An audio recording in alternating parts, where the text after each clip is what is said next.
Figure it out. Hello, this is Adam Koralik from Figured Out Productions. The following video is a video of some kind, and I hope you enjoy it. Hey guys, and back behind all this stuff, it's Adam here. Hi, how you doing? I can kind of see you. Hopefully you can kind of see me. Yeah, today we're going to be talking, of course, about Nintendo's, unfortunately, most failed home console, but yet I love it anyway, the Wii U.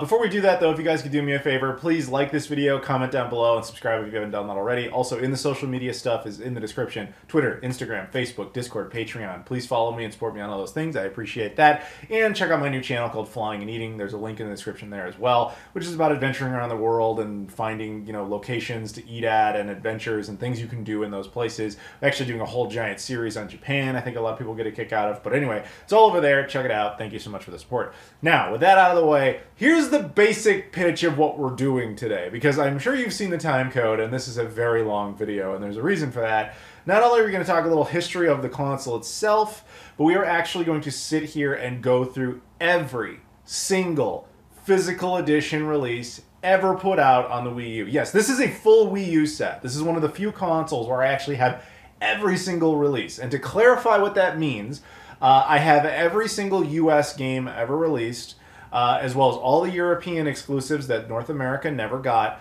plus all the Japanese exclusives that North America and Europe never got.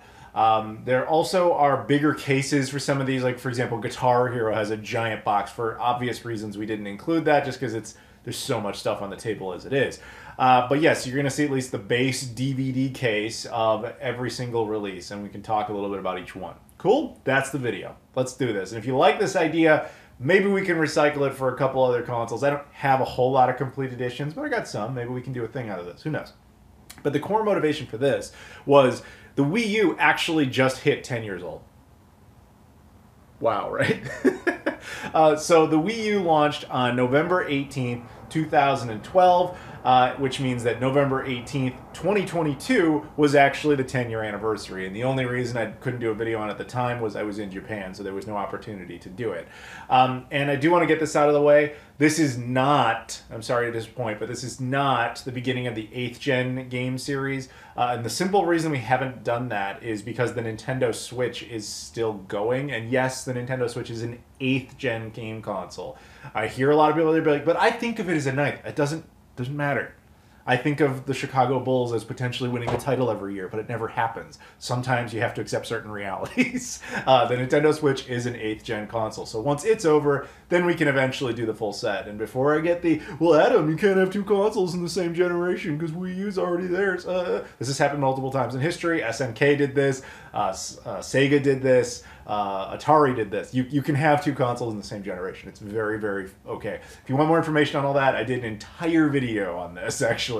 So let's just move on with the assumption that, or with the knowledge, I should say, of that this is the case. So the Wii U itself, let's focus on that. Now, first we got to start with the little history of what happened here. How did we get to the Wii U? Because the thing with the Wii U is it was not a success in its time. It was not very well loved. And Nintendo kind of almost dropped it like a dirty shirt because they kind of knew they screwed up. The developers really didn't get behind it. The population didn't support it. Yet, it is an awesome game console. I actually really love it. I was one of the few people out there back in the day being like, guys, this thing is great. I know it has no future, but it's awesome. Like, to the point where I felt like getting a full set. Dude, I even just got this. This is the Wii U cleaning kit. It's pretty cool. So, anyway, as the thing falls over here, let's put it up like that. There you go. You can stay like that. There you go, buddy. There you go. Yeah. Hey, all right. Anyway, yes. So, yeah, we're gonna talk all about this thing. So, the reason I think that everything kind of culminated in that kind of failure with Nintendo was a few different things. The basic history you kind of need to know leading up to this is Nintendo had practiced certain policies throughout the 80s and the 90s. With the success of the NES and the Famicom, Nintendo kind of forced developers into contracts that made them stay exclusive to their platform. That was kind of broken up in the SNES era, but still there was a lot of bad blood there. When they get to the N64, they use cartridges even though every developer is telling them not to do that. So they had been doing a pretty good job of upsetting developers. And when they got around to the GameCube, making a system that they were a little more friendly about, the problem was their own ecosystem, their history had kind of told everybody there's certain games and concepts that don't work on Nintendo hardware, such as sports games. Now, typically, we're not the type of audience that really likes sports games, but sports games move hardware. They move sales, and the general population buys them. So they weren't really around for any of that. So Nintendo really decided after the GameCube, after they had kind of upset a lot of developers, after a lot of developers had decided that Nintendo hardware wasn't necessarily financially viable, and the population didn't really seem to care if Nintendo competed directly, Nintendo said, we need to make money and we got to save costs. What can we do? That produced the Nintendo Wii. Now, the thing with the Nintendo Wii is that it was a juggernaut of financial success, but the stamp of quality, it was not. And I realize there's a whole generation of kids that played that as children and are now adults watching videos like this. And you're like, I don't know, man, I loved it. I grew up on it. I think it's the greatest console ever made. Nostalgia berries, man. I mean, like what you like, obviously. But here was the basic problem. Even as someone who was not a fan of that console, we have to kind of agree on this because this is objectively what happened. The Nintendo Wii created certain economic issues for Nintendo. It printed a lot of money at the expense of their future. Meaning, when people were buying it, Nintendo was marketing that console to grandmothers, mothers, soccer moms, little girls. I mean, I'm not saying it couldn't have a console for women or anything like that, but it really, my point is, it wasn't trying to market itself to the traditional gamer, which was usually male and usually of a certain age range. They were basic, and like guys like us who have been playing these things forever and were like really into games and consoles and everything, they were basically telling us for an entire generation, your opinion doesn't matter, we don't care what you do, go away. There's Xbox and there's PlayStation for you guys. We'll do this. There's some PC too. This is the party machine in the house for grandma. That's what this is. And it sold very well because it tapped into a market that had never before existed for console sales. But that market was fickle by its very nature. And that's how you eventually got into things like them migrating their way to mobile games like Candy Crush and all that other sort of stuff that we traditional gamers would not really think of as like genuine hardcore gaming, etc. And the culmination of all of this, all these attitudes of upsetting developers, creating a market of instability, and all that came into the Wii U. That's where it came to a head. So when it came out, it attempted to appeal to that same Wii base, but that base didn't exist. Like I said, they had moved on to other things. They saw this thing as, oh, it's a tablet or something for my Wii. The Wii was kind of fun. I played the bowling thing, but like, you know, that was a party toy for grandma. She threw it away. Like, we don't care about that thing. So I don't need this. And then the traditional gamers like, oh, really, Nintendo? You want us back? Well, you released a console in 2012 with the capabilities of the Xbox 360, which was, you know, almost released a decade earlier. I'm not interested. You spent a whole generation telling me that I didn't matter, so you don't matter. Bye. Hence, the console sells very poorly.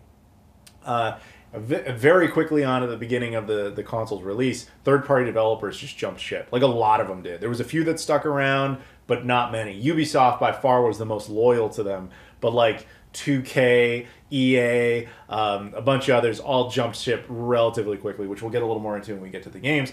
But yeah, to say it didn't work out would be kind of an understatement. And it was obvious within the first year the console was not going to succeed. And even Nintendo seemed aware of that, but they didn't want to repeat the whole like Virtual Boy thing, because you really only get one failure, like one true failure, before the industry never forgives you. Hence Sega's problems. And it's been enough time now since the Virtual Boy that I think people could potentially accept another failure, as they did with the Wii U. But even the Wii U, they gave you 4 years out of it. They gave you a decent enough selection of games, and a lot of them were very, very good. So despite all this bad news I'm essentially reporting on with the Wii U, it ultimately was a very good game console. I think a lot of the experiences on it were amazing. And so I want to talk a little bit about like how I got it and all that sort of stuff, and then we'll get into the actual titles and kind of what changed, you know, my motivations over time. Because here's basically the story. I didn't like the Wii, as I think I've made very clear here. You know, it was just a GameCube on steroids, but it couldn't even do what the GameCube could. Like, I know it was backwards compatible with the GameCube, but it played its games worse than the GameCube did. I utterly detested the Wiimote. It was never an issue of the console not being powerful enough. It was really just that I didn't like trying to actually play it. And don't tell me about the Pro Controller. I'm very aware of its existence. The problem is compatibility. It didn't work with most of the titles that were even worth playing. But with the ones that it did, like Mario Kart Wii, for example, great game, great controlling experience, that's fine. But of course, I'm still required to use the Wiimote to even boot up the console, but that's a different discussion. Anyway, so my point is, when Nintendo announced this, I believe it was the summer of 2012 when they called it Project Cafe, I really didn't care at all. Nintendo to me was dead. I did not care. Like I was not interested in what they were doing. I was much more interested in what both Sony and Microsoft were producing, and obviously Sega was no longer making hardware. So I was just like, yeah, I don't care what you're doing, Nintendo. You're gonna make some baby toy that I don't care about. You told me I don't matter. You don't matter to me. So when the Wii U actually came out on November 18th, 2012, I remember I had not pre-ordered it. I did not care. I didn't want it. I went over to Target because a buddy of mine wanted to go like grocery shopping, and that's where he wanted to buy his stuff. So I just went with him because I had nothing better to do. And so we go over there, and he's going to do his grocery shopping, and then I just decided to wander around. I get to the video game section, and I was like, oh, right, the Wii U came out today. And I thought, okay, like they had a little kiosk, and I was like, maybe I'll play it for a second. It was like, I held the gamepad for the first time, and I was like, of course, it's mounted to a kiosk, so it's not really that great of a representation of how it actually feels to hold it independently. But I was like, well, whatever. And then I remember the woman working there, she's just wandering around the aisle. I actually asked her, just out of curiosity, because I just assumed I knew the answer, but I was just wanting clarification. I was like, do you have any Wii U's in stock? I expected her to be like, no, like it just came out today. Of course we don't. And she just says, yeah, we got tons of them. And I was like, that's a bad sign. And I said, like, really? Like, do you have... She's like, what, you want one? And I was like, I had to sit there and think about it for a second, because I was like, I hate the Wii. This is like Wii 2 at the time. People were kind of thinking about it. And this is going to cost a pretty penny here. Do I want this? Do I care about it? Is this something where I'm just lucking out by finding one when I shouldn't be able to? Or is this truly a sign of its ability to succeed? And then I thought, well, if I get it, I can make videos about it. I can do an unboxing video. I can do a review video because people out there might appreciate that. So I was like, all right, you know what? Fine, I'll get it. And then I'll just kind of say, screw this thing. I don't care about it anymore. Because I figured Nintendo would burn me. So I ended up, she's like, which one do you want? The white one, the black one, whatever. I was like, give me the black one. So this is actually the one. And if you're a veteran of this channel, you can go back and watch that original unboxing. It's still up there, along with the original review and all that sort of stuff. This is the same console that was in those videos. So I got it back here. I did those videos. And once I was done with it, I was like, I thought that was it. But I remember playing it and having like a legitimately fun time even with Nintendo Land, which I actually quite enjoyed. And shout out to this console for being like the last console to ever come out with like a pre-bundled game in it. And I know there are versions of the PS5 that come with Horizon, and stuff. That's not what I mean. I mean, from day one, from launch, this always included a game. That's what I'm saying. But anyway, so, I got it. I was playing it for a while. I thought this was kind of fun. And then I, had the gamepad for the first time, and I was like, oh man, it's not like the Wii. Like, I'm not required to, like, precisely sync this thing up and, waddle it around like an idiot. Like, I actually enjoyed the experience. And then I actually took the time to, like, double check how bad the Wii really is, because this thing, of course, is backwards compatible with the Wii. So I was like, let me try some Wii games on this. Maybe the original one, just the motion sensor thing wasn't very good, even with Wii Motion Plus. No, it was still just jittery and insane, and I was like, no, I hate everything about this. But the Wii U part, I still quite enjoy. So I was having a lot of fun with it, and it suddenly just became the console I just had a blast with. And then games would continue to come out, and there would be a couple that would, like, of course, the Nintendo brand ones that I was very interested in. And then there would be just a few, like, I think Sega put out a few that I really liked. And there was just these, like, few random games where I was like, man, this is interesting. This game is actually a lot of fun. It's completely exclusive to this system. And I feel like a total hipster douchebag because I'm the only one playing this. Nobody online seems to know about this.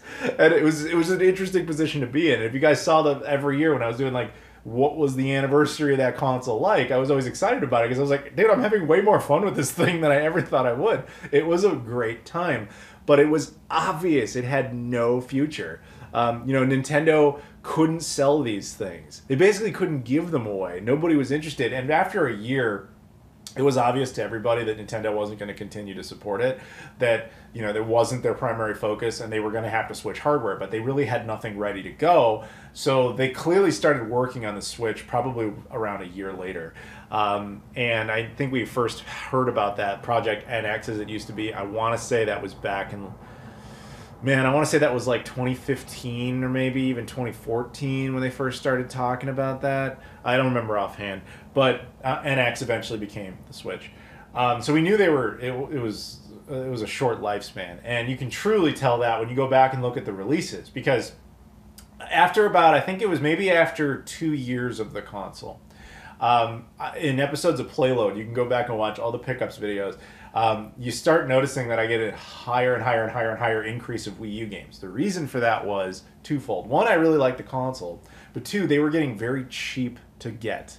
These were constantly being thrown in clearance bins and just nobody cared. And I sat there and I thought, we are right now living through the Sega Saturn in North America all over again. This is a game console produced by a major video game corporation, like the one of the most iconic, if not debatably the most iconic console company ever. Has a home console no one is buying stuff for, that has a relatively small library. This is a situation where you buy all this now and you sit on it because eventually everybody's going to be losing their minds over it. And we are now at that point where there's a lot of games on the Wii U that are like hundreds and hundreds and hundreds of dollars, even though the games themselves are kind of junk. It's kind of like the Saturn in North America. Not the Saturn in Japan, admittedly, but the Saturn in North America, big console, had about 200 games, and yet nobody owns those games. Like, they fell off the face of the earth. It's almost impossible to get full sets of that stuff. So I didn't want that to happen in this case. So I was grabbing games left and right anytime I could get one cheap, which was also nice because back in the day I would have Best Buy's Gamers Club unlocked and you get 20% off, and it was awesome. But clearance bins, all that sort of thing, and I was just going around getting as many as I could.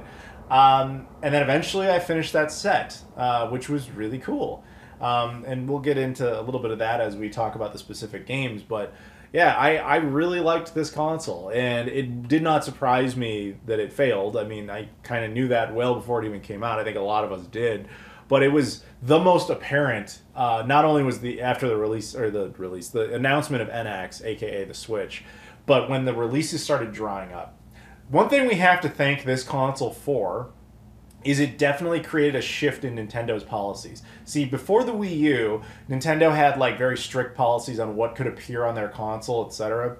And the Wii kind of made them partially drop that, in the sense that quality control didn't matter, hence you have dumpster trash all over the Wii. Horrible, horrible dumpster trash. And anytime anybody out there's like, oh, I love the Wii, you love like 3 different games. You love some of those games have been converted over to the Switch anyway, or they were converted to the Wii U, so most of them don't even really exist there anymore. But I'll give you that. If you like what you like, again, it's fine. But most of the games are a very predictable list of like 10 games that all were made by Nintendo. There's very few on there that were made by anybody else that anybody really cares about, even though there were hundreds, if not maybe a couple thousand titles released for the Wii. Anyway, that doesn't really matter.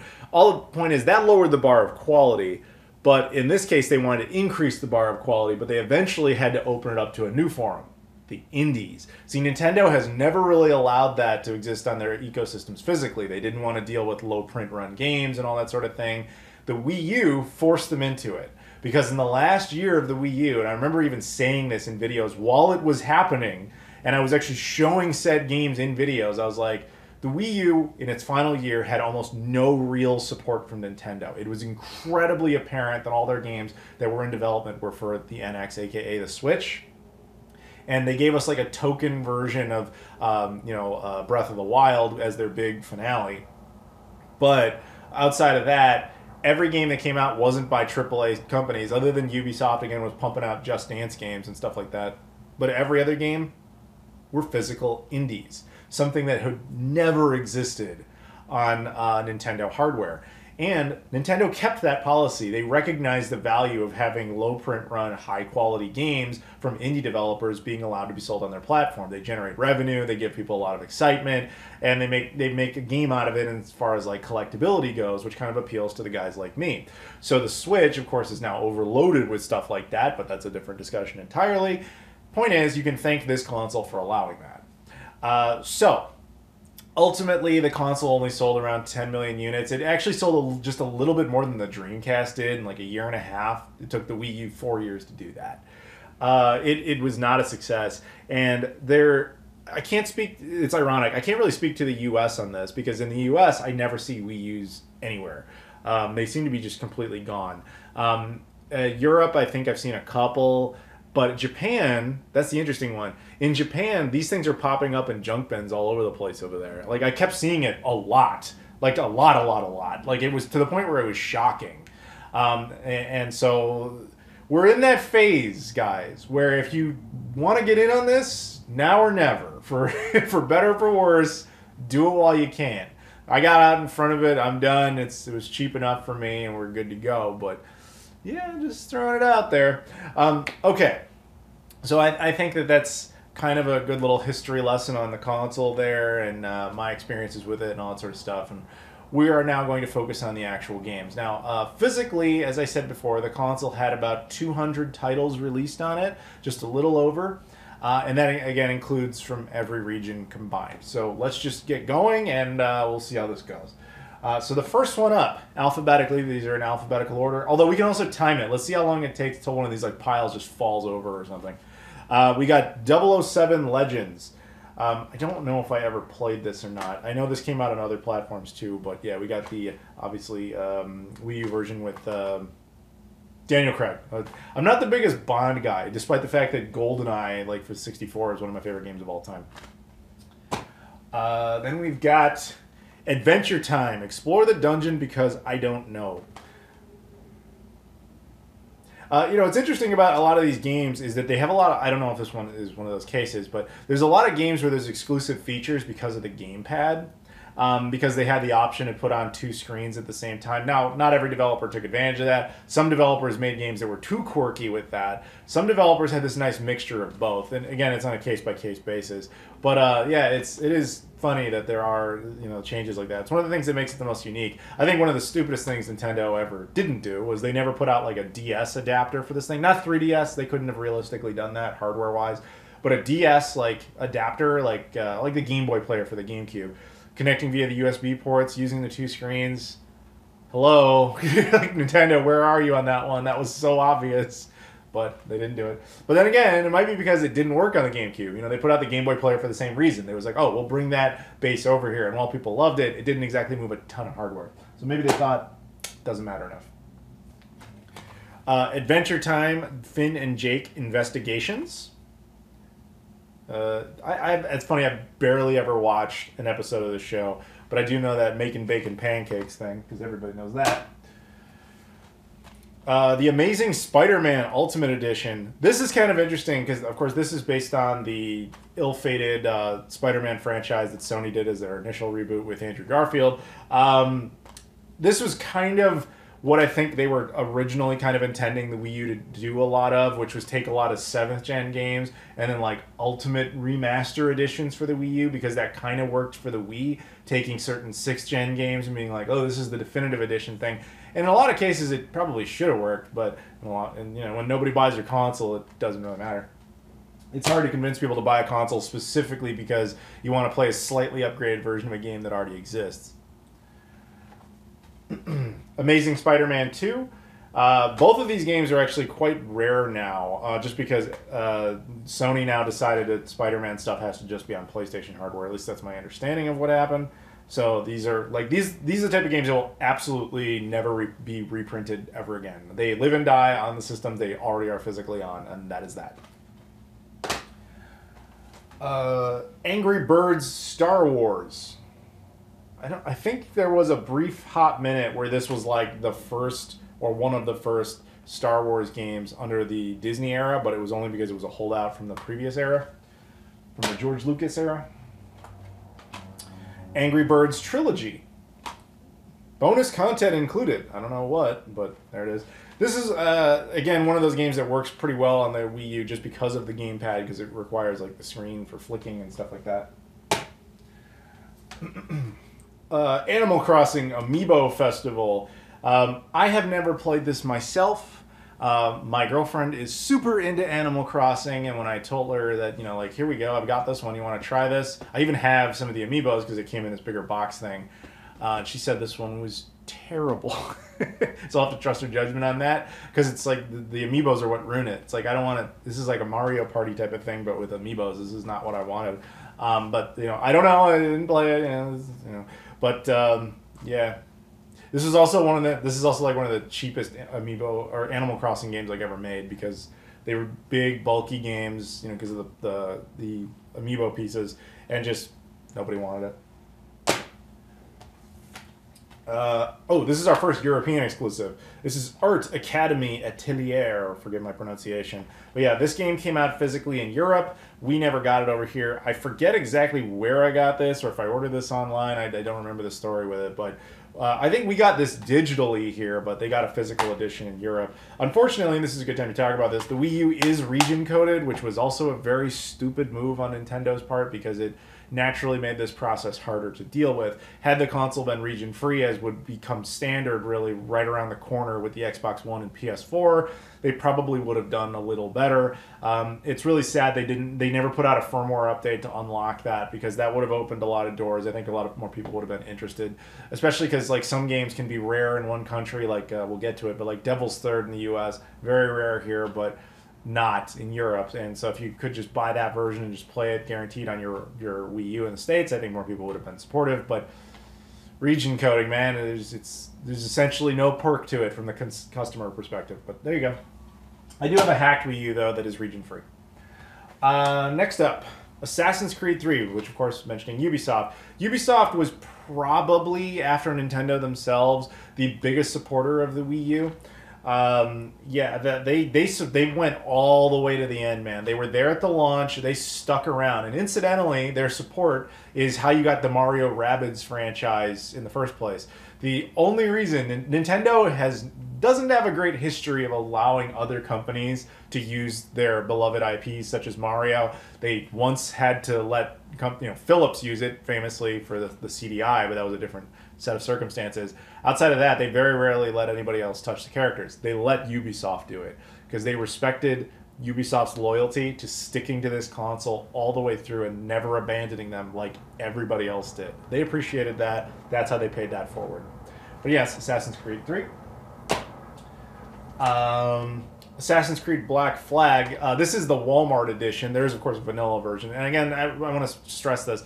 I'm not sitting here. I'm not FinGamer. He's a great YouTuber who's got a bunch of Wii U videos. Like, he's much more a Wii U fan than I am. That dude has, like, every variant of every game. Like, that guy's on a different level. I'm not sitting here doing that. That's just one of each. This just happens to be the one I got, probably because it was the cheapest one or whatever the case might have been. But, yeah, Wii U, obviously. Assassin's Creed Black Flag. Marvel's Avengers Battle for Earth. The only story I have about this game is I remember I was actually at a Ubisoft event in Paris back in like 2016, and we were all having lunch and we were just talking about stuff. And one of them mentioned, like, man, I hope we get the Marvel rights someday. It'd be awesome to make a Marvel game. And I don't remember if it was me or somebody else, but somebody, because, I'm into retro collecting. So I mentioned, or maybe it wasn't me, it was somebody else. I honestly don't remember exactly how this happened, but somebody just said, like, didn't you do Battle for Earth? And somebody looked around like, oh, we did! I forgot all about that. This was their one flirtation with the license before I guess they lost it for circumstances I'm not aware of. But yes, that was a thing. Oh, this is an interesting one. Axiom Verge. This was one of the final Wii U physical editions. This is the only Wii U game ever produced by Limited Run Games. This is the only one they ever made. And this, there's a whole long series of nightmare stories about how this game got produced, particularly the Wii U version. And I think I had talked to certain people at Limited Run Games. I'm not going to give away any names, but they said this was one of the worst experiences they ever had, was trying to get this physically produced. Like, at one point when they ordered all the discs, Nintendo just sent them like a spindle of discs, and they're like, we need the cases and everything, and they're like Nintendo just did not care anymore. So then they had to do stuff separately, and it was like a whole big process to get this produced for a console nobody really cared about anymore. I mean, this had been announced like years before it actually happened. So like, I know people get mad at limited run games sometimes because they take a while. This was not. It usually isn't their fault, and in this case, it was like, because you're at the mercy of these publishers to actually produce content in a certain time frame, and when you're doing it in a small print run, you ain't their priority. But yes, this is the one and only limited run edition. There's obviously a bigger exterior case for this. It has other stuff in it. I'm just showing this for the moment. Baila Latino. This was a European exclusive, like a dancing game. And when I say European exclusive, I should mention something about that. Usually, European exclusives come out throughout most of the usual suspect Western European countries. Sometimes you'll have an exception, like there's a game called Taxi 2 that only came out on the Dreamcast in France specifically, or actually again, like GameCube had Taxi 3, it's a sequel to it, again, only France. That will happen from time to time, but usually if a game comes out in one European country, a Western European country to be fair, it comes out in all of them. Not always the case though. This one, from what I recall, it's been a while, but if I recall correctly, this one actually only came out in Italy for some reason. At least initially. This might have had a wider release later, but initially this was just exclusive to Italy. Getting this was a pain. I had to, have somebody in Spain import it and then from there ship it. I remember this being an annoyance. But yeah, got that. Oh, one of the greatest games ever made, completely exclusive to the Wii U. This is a system seller game. This is why you need this. Barbie and Her Sister's Puppy Rescue. Yeah, I know how envious you all are. Actually, fun fact, I used to work on a channel called Game Society, and we did a lot of videos out of this because it was hysterical. Then we also did this one, actually. Barbie Dreamhouse Party. Yeah, Barbie was killing it over on the Wii U by Little Orbits. That was the sad thing, is they reached a point in the Wii U after a lot of the major developers left where only some of the garbage era Wii developers were willing to still do anything. But this was before the indies were stuck in there, or came in there, I should say. So companies like Little Orbit were making junk like this, and this was like the only game that would come out like in an entire month in the Wii U. It was sad. Shuffle that over a little bit. Okay. Oh, again, as I mentioned with Spider-Man, this might be the definitive example of what I was talking about before. Batman Arkham City Armored Edition. Again, the Arkham City game at the time would have been based on the PS3 and 360 edition. This was like the definitive edition as seen at the time, of course, before we got like eventual true remasters of those games. But yeah, that was one of the core ideas. Didn't pan out, but yeah, it's there. Batman Arkham Origins, the black sheep of those Batman Arkham games, because this one was developed by an entirely different team, and the game was fundamentally broken. Apparently, this is the least broken version of it that was ever made. As far as I know, and correct me if I'm wrong, this is the only one of those Batman games that's never been re-released, because I actually was once invited to an event in Sweden, and I got to talk to some of the people who were working there, and one of them actually had something to do with this series, and they basically said that this one was forced on by corporate mandate. So WB had, I believe they had licensed out Rocksteady to develop all these games, but they were selling so well, the WB games wanted another Batman game, and the team's like, we have no time to do that. We're still in production on this one and that one and blah, blah, blah. And they're like, fine. So they licensed it out to some other company. I don't remember which offhand. They licensed it out and said, like, go ahead and make us an Arkham game. And so this is the one that no one respects over there, because it's kind of like, almost like including again, we're going back to the CDI. It's almost like Nintendo being expected to care about the Zelda games on CDI. It's like, technically they exist, technically they're official, but they weren't made by us, and we don't include them in anything. We aren't going to re-release them. We want nothing to do with them. And this is apparently the least broken version.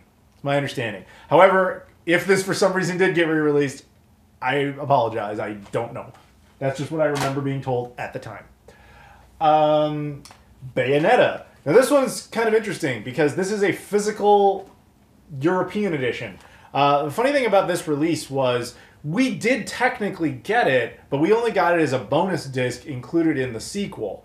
In Europe, they got a standalone edition of Bayonetta 1. So I bought it, and then I just put in the American disc, but I also, of course, kept the European disc, you know, because region-free. Well, it wasn't region-free at the time. But that way I could have a nice physical edition of Bayonetta 1. So there you go. But, of course, that means Bayonetta 2 also existed. Again, this is how we got it, and it just came with Bayonetta 1. That set is so much nicer. But these were really cool games, as I'm sure a lot of you guys know, but they've also been re-released on everything at this point. So, yeah, you can play this on a number of systems, including Bayonetta 3 is now out, as I'm sure a lot of you know. Ben 10 Omniverse. This was not my franchise. This was a cartoon show for kids that I knew nothing about. The only thing I even remember about Ben 10 beyond that was that he has a game on the Mattel Hyperscan that I don't have. Sadness. Therefore, we can never do this video on the Mattel Hyperscan because I don't have a full set.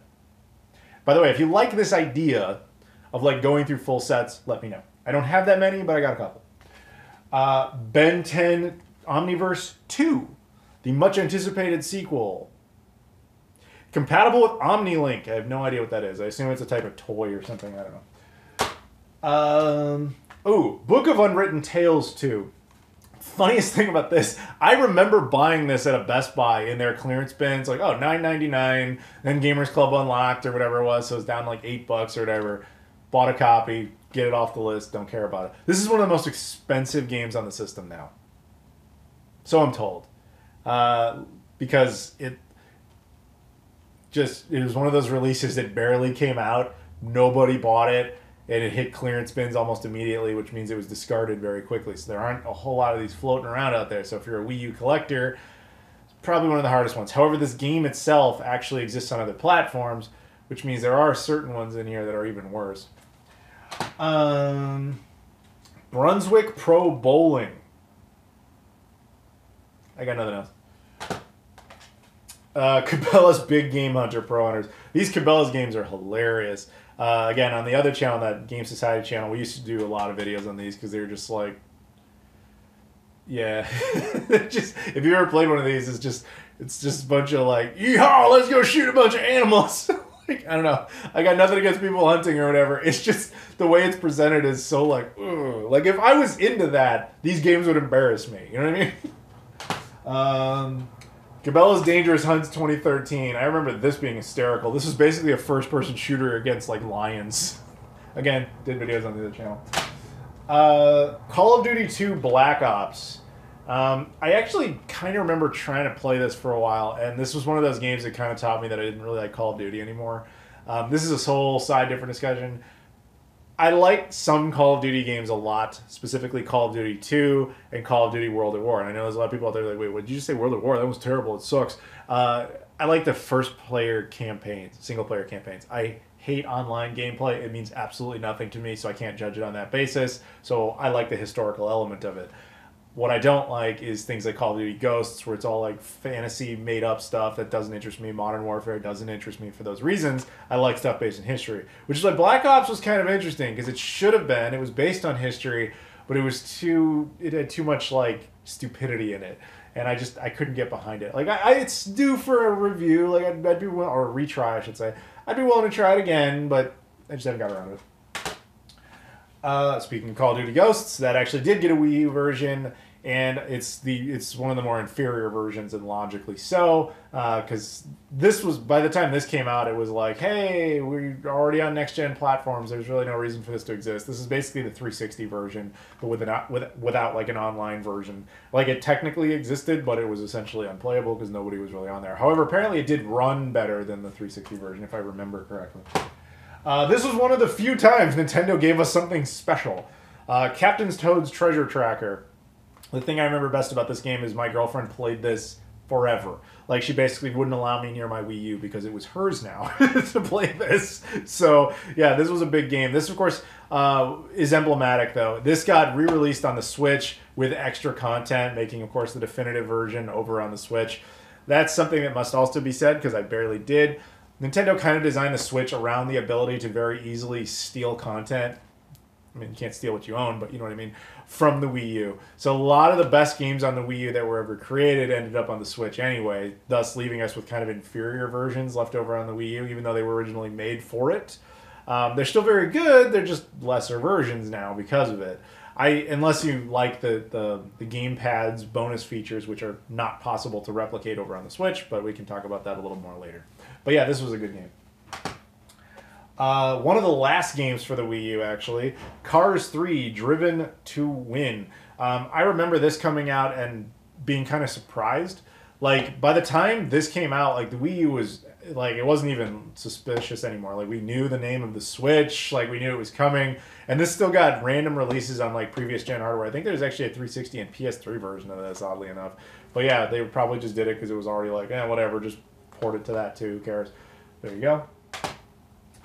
European exclusive. This one's specifically to France. Kokoto Magic Circus 2. This actually came in a big box with a couple of, like, you know, light gun cases for Wiimotes. Obviously, because the Wii U was backwards compatible with the Wii, it could occasionally use its hardware when developers felt like doing that. So you could put, it came with these little plastic guns you would put the Wiimotes in, and they would act like light guns. I never played it because it was region coded, and even now, I just don't like the idea of having to use Wiimotes, but there it is. As I said, European exclusives were very bizarre. They were usually very, just like up to one country. It was odd. The Croods Prehistoric Party. This one is like Book of Unwritten Tales. This is one of the most expensive games on the console because this was a movie tie-in game from a movie nobody really seems to remember. And it will never, ever, ever, ever be re-released. Ever. Nobody is ever going to bother converting this to anything else. This lives and dies on this system, as well as the other versions of it that may have existed at the time. But there's a lot of people who will tell you, like, when I'm collecting Wii U, this is like, oh, I don't know, I don't have Croods yet.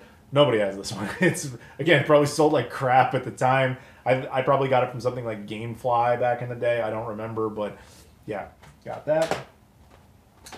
Darksiders War Mastered Edition. I kind of remember this being one of the last Wii U games as well. I don't remember it being particularly interesting, but yeah, there you go. Darksiders 2. This was back when THQ still thought the Wii U could compete directly, so they were converting everything they were making over to it. THQ did actually get behind the Wii U for a little while there, so good for them, but they also kind of went out of business. Maybe they backed the wrong horse? Please don't unsubscribe. Anyway. Deus Ex Human Revolution Director's Cut by Square Enix.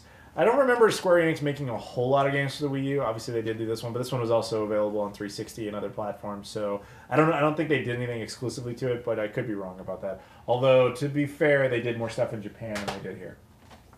One of the heavy hitters, as mentioned before, Devil's Third.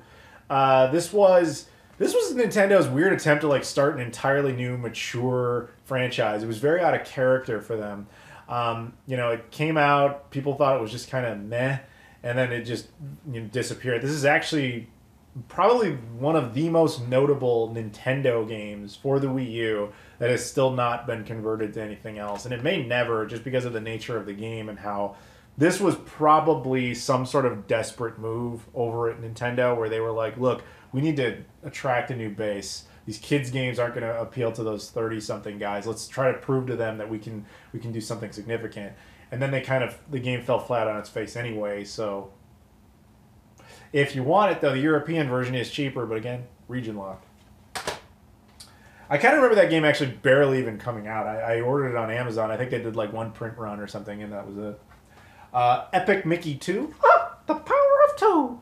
Yeah, after they bought the rights back from, I forget the name of that character. There's a whole big, long controversy between those two characters, like back from when Walt Disney himself was still alive. It's kind of an interesting story. And then the companies refused to cooperate with each other. And then, like, literally this happened only like maybe 10, 15 years ago. Disney bought the rights to this character just to kind of settle that whole thing. And the company that owned it was like, yeah, I don't care. It's just funny how, like, once everybody's dead who was involved in the situation, now it's like, yeah, whatever, we don't care. But the funny thing is, I can't even remember the name of that character. Oh, Oswald, that's it. Oswald. I think Oswald the Rabbit. Again, there's a whole story out there. It's a fascinating one. The game itself, honestly, I don't remember ever playing it. This Epic Mickey series, though, there is the first one, I think, was on the Wii, and I want to say the 360, but I could be wrong about that. Disney Infinity. Yeah, I guess it's time to talk about this stuff. So this was also the toy craze era, Toys to Life stuff. So you had Disney Infinity, you had Skylanders, and of course Amiibos. Amiibos being the only one that survived any of this. And they survived because people also just like the characters and stuff. Not that people don't like Disney characters. I don't think anybody really cares about Skylanders characters. But the Toys to Life thing, I think they were betting heavy on this idea that that would help like move units and that kids would get behind it and all that sort of stuff. Because if you could sell them the game once, you could keep selling them toys forever. But it had this burst of success, and then it just kind of went away like it was a fad. So ultimately, there were 3 of these on the console because a lot of people were also annoyed. They had the idea of they would have to go out and buy all these toys for the game. It just felt like physical DLC, and it just didn't feel like the right era. But there's the first one. These all came in giant boxes, by the way, which I'm not showing. Disney Infinity 2.0, which of course the upgraded version, it has this like big warning on the back, which edition, which toys it's compatible with, and blah blah. It feels like a lot of homework for parents, man. That's what it feels like, and it's also pretty bland packaging. But again, it came in a bigger box. And then the third one was Disney Infinity 3.0, where they integrate all the Star Wars and Marvel characters into it and stuff. I think that they were really thinking when they had Star Wars and Marvel characters out there that people would be a little more interested in buying the toys, but also a lot of people would just buy the toys just to have the toys and they didn't care about the game. So it didn't really become the marriage I think that they were expecting. And actually, like after this, I don't think it was this game specifically, but it wouldn't surprise me if it was a significant contributor to this. Disney Interactive Studios basically just ceased to exist. So Disney doesn't even make their own games in-house anymore. That's why they licensed Star Wars out to EA for a long time. Disney's Planes, the weird spin-off from the world of Cars that was not actually made by Pixar. Never saw the movie, don't really care, don't know much about this game. Looks like just like a flying simulator type of thing for children. Which oddly enough got its own sequel, again by the lovely people at Little Orbit. Planes, Fire, and Rescue.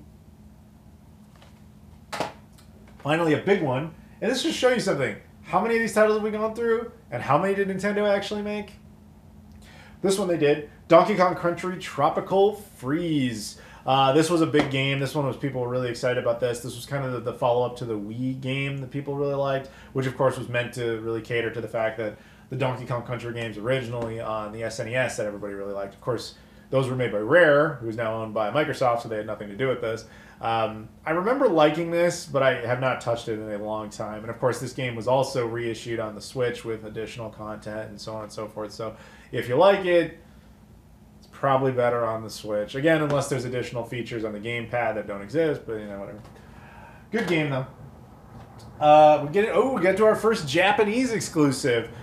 Dragon Quest 5000 something X. As I said, this is by Square Enix. Honestly, I do not remember what most of these games are about. Dragon Quest in general, I don't know much of anything. Sorry. It was just a checkbox off the list. Look at that! We got through a whole pile! Alright, on to the second pile. Next one we got here. Dragon Quest X all-in-one package. There was a lot of these Dragon Quest things. There was a version 1, a version 2, a version 3, whatever that thing was. Plus, like, they would separate them and then they would combine them. And this is like a combination thing of like all these different iterations. It felt like they were just basically doing big upgrade packages. Oh, there it goes. I knew it was going to happen. But yeah, I tried to catch it. I tried. I know you kind of only could sort of see that. But anyway, yeah, Dragon Quest all-in-one package. I guess we're just putting them on the floor now. Next one up. From this pile, DuckTales Remastered. This is a cool release. This barely came out physically. So the thing was, this game was actually produced for the PlayStation 3 originally, and it was like a ridiculously stupid release where they released it physically, but inside the case there was no disc. There was like just a little piece of paper with a code on it, like a pin or something. Be like, thanks for buying our game. We didn't really give you a game, but whatever. That pissed a lot of people off. So they, like a year later, did a physical edition for the 360, for the PS3, and the Wii U at the time. The coolest thing about this game is it's essentially a complete remake of the early like NES games, as well as probably the more accurate like the PC versions of the time.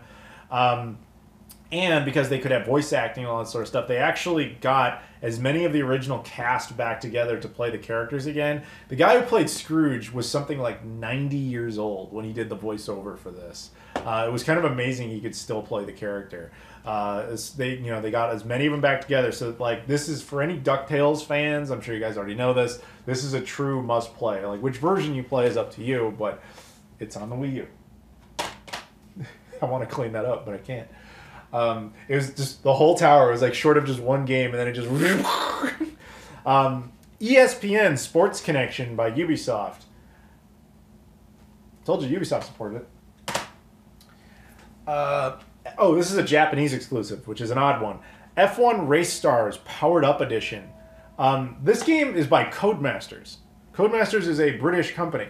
The idea, and this game did come out in the US and it did come out in Europe. But physically, it only exists on the Wii U in Japan. Why, I don't really know, but it's the only place where it came out. Officially a licensed F1 game and everything, but yeah, I don't know. Digitally, it came out here. I kind of remember this being a thing where if you play this on a hacked Wii U, I could be wrong about this, where this game is in Japanese, but if it thinks you're playing on an American console, it just switches to English. This is like a unique situation, if I remember this correctly, because I played this on my hacked Wii U and suddenly it was playing in English, which was surprising. But I could be wrong. I could be misremembering that. Family Party, 30 Great Games, Obstacle Arcade.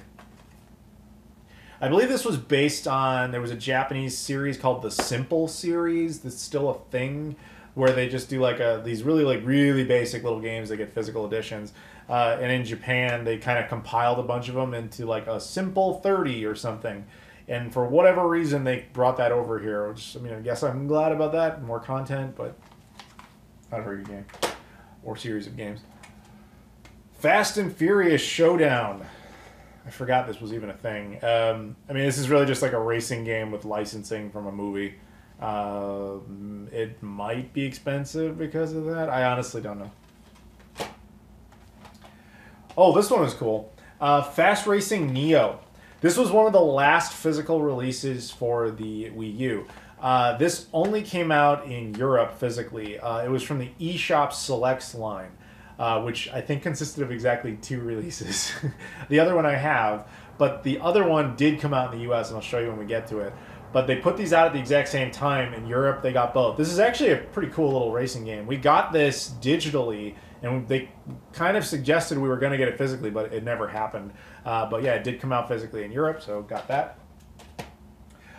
Actually, to point this out, one of the differences with the physical Wii U games in Europe is that the spine is entirely blue, matching the color on the back, whereas in the US, they were entirely white. FIFA Soccer 13. This was a launch title. This is the only soccer or football game released on the Wii U. That's it. There was never, as far as I recall, there was never a Madden. I guess no, there was a Madden. I'm sorry, I'm thinking of Hand Egg. This is soccer, okay? It's confusing when I say this. The word football to mean 2 different sports. By the way, I'm with the Europeans on that. It should be called football because you use your foot. And Hand Egg sucks. But anyway, yes, this is the only soccer, we'll say that just to clarify. This is the only soccer game on the console. And one of the few games that EA actually made for the system. This was a launch title. After that, they just dropped the whole thing like a dirty shirt. I also remember that being a hard game to find. Finding Teddy 2 Definitive Edition by Pixel Heart.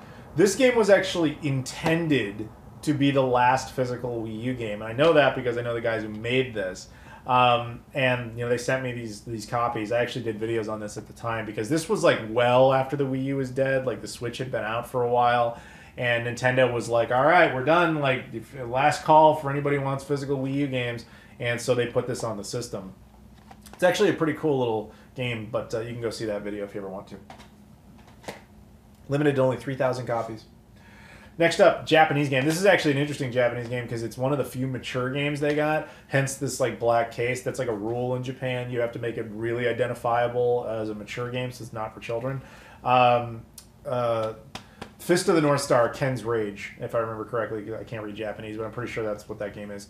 Fist of the North Star, Ken's Rage. Pretty cool fighting game, actually. Ugh. Fit Music for Wii U. This is a European exclusive. Something del fitness il ritmo della danza. I don't speak Italian. Yes, this was another European exclusive that actually only came out in Italy. Again, this was a hard one to track down for that reason. And I do not recall it being any good. It was just, there was a lot of exercise-based games on the Wii U, probably trying to cater to the fact that, they even put it there, the balance board. Yeah, no. Nope. Know your audience, man. Doraemon something or other, I don't know, Japanese exclusive with the little Doraemon character. That's all I got, sorry. Funky Barn. This is actually one of the harder ones to find from what I remember. Again, for the same reason. It was just a low print run game on a system no one cared about that came out widely, but nobody bought. I don't remember the game itself being any good, but there it is. Game and Wario. This one was actually not bad. This is from it kind of converted Wario into a puzzle series as opposed to letting him do what he does best, which is actual platformers and things like that. But he even says on the back it is the best game ever, though, so can't really argue with him. But yeah, I think this is actually one of the few Nintendo games, again like Devil's Third, that Nintendo still has not converted over to the Wii U, to the Switch. I could be wrong, but I think so. Game Party Champions by WB Games. Nope. Yana Sisters Twisted Realms Director's Cut. I don't know what this is worth anymore. There was a time where this was one of the rarest games on the Wii U because it was only released in Amazon Canada or something like that. I remember this being a really bizarre release. I don't remember exactly what the circumstances of it were. But I remember this being a very low print run thing, and I remember Canada being involved in this in some... Oh no, it was the opposite. It was not coming out in Canada at all. I think it was Amazon US. It was exclusive to that, and was not going to have a release in Canada, from what I recall. But it's been quite a few years, so that story might not totally be accurate anymore. I got no idea. I'll put the name on the screen, because I have no clue what this says. I'm sorry. Guitar Hero Live. As I mentioned before, this has a giant big box and all that sort of stuff. Actually, the funny thing about this, mentioning Canada as we did there before, I actually got this at a dollar store in Canada. I was hanging out with my buddy Scott the Canadian, and we went to his buddy Aaron. The three of us went to a dollar store, and they had $1 copies, $1 Canadian copies of Guitar Hero for the Wii U, and we each were like, it'd just be funny if we all just bought one. So we did, and that's how I got my copy. Do I care about Guitar Hero? Not even slightly. Hello Kitty Cruisers. There was a hot minute, man, where this was one of the rarest, most expensive games on the Wii U. We actually did a video on this, again, on the other channel. Stupid little children's Mario Kart clone. But for a little bit there, this was people were buying copies of this for $500 because it was a low print run game. It was exclusive to the Wii U, and it wasn't very good, which is somehow a recipe for expensive. But the thing was, somebody, I think the people over at Lightweight, I think they became aware of that people were spending stupid money for this game, because in a very petty move, they converted it to the Switch, thus killing the market demand for this completely. Now, how well it sold on the Switch, I don't know. Hot Wheels, World's Best Driver. I think I bought this. Yeah, I remember where I got this. I bought this at a random, Shoppers, which is like a Walgreens in Canada. I was in Winnipeg, and a Shoppers in Canada had this for $5. How to Train Your Dragon 2. Unlike the other movie license games, I don't remember anybody talking much about this one, so this one may not be anything special. Again, by the good people at Little Orbit. Little Orbit made more games for this thing than EA and 2K combined. Hunter's Trophy 2 Europa. This is a European exclusive, specifically a German exclusive. It is, from what I remember, another one of these like light gun hunting games. I don't remember anything else beyond that, though. I don't think I've ever actually sat down and played it because it was region locked at the time, and I just never got around to it since. Hyrule Warriors. Okay, so this is when, of course, Nintendo teamed up with Team Ninja to make a Dynasty Warriors game with, you know, Zelda characters in it in some attempt to push Wii U sales. And it might have worked there for a little while. Don't really know, but eventually this game got brought over to the Switch anyway, so what are you going to do? Injustice, Gods Among Us. This is actually a really cool fighting game. Kind of the legacy of the Mortal Kombat team, because this was made by WB Games, which used to be Midway.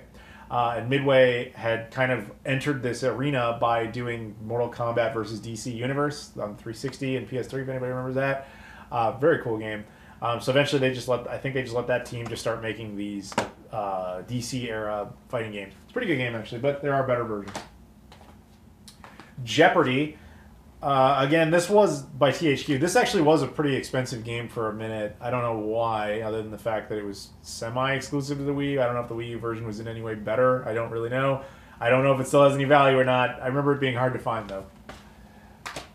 European exclusive, we've got Jet Tailfin by Funbox Media. I believe this one exclusively came out in the UK specifically. Could be wrong about that, but that's vaguely what I remember. Oh, and now we get into Ubisoft's biggest contribution. Just Dance 4. Just Dance 2014.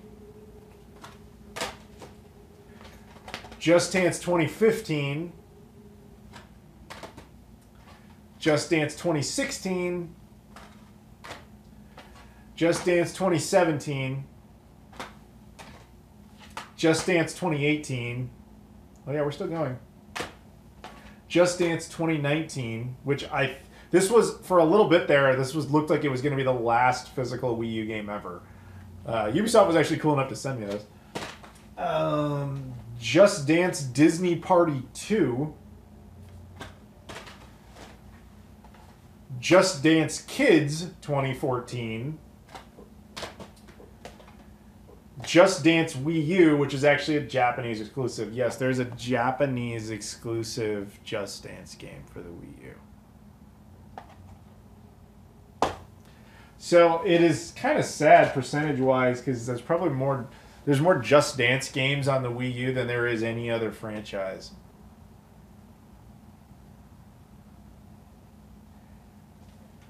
Kamen Rider Battle Ride War 2. This was, if I remember correctly, this was another Toys to Life thing, just not nearly as well known as Skylanders or Disney Infinity or, you know, Amiibo stuff. I remember this initially being very hard to find, but I have since. This is actually one of the few games I now see in like hard-off junk bins. Tablet feels like falling over, or gamepad, whatever. I used to see this I would see this in junk bins all the time, usually in the full box, because big sets like that have no value. Or maybe it was this one. This is a different Kamen Rider Summon Ride. No, this is the Toys to Life one. I apologize. This is, I don't know what this is. Maybe this is actually a real game. But this one's the stupid Toys to Life one. This was the one I was seeing in a lot of places. Kirby and the Rainbow Curse. If I remember correctly, this one's actually still exclusive to the Wii U, I think. But I could be wrong about that. I don't remember people liking it that much, though, but I could be wrong. Kung Fu Panda Showdown at Legendary Legends. Again by, say it with me, Little Orbit. There you go. This one's kind of bizarre just because of the case. Legend of K Anniversary. This was like a re-release from some older games from, you know, a different era. I honestly don't remember the original Legend of K games. I think they might have been like PS2 games. I didn't do this white case.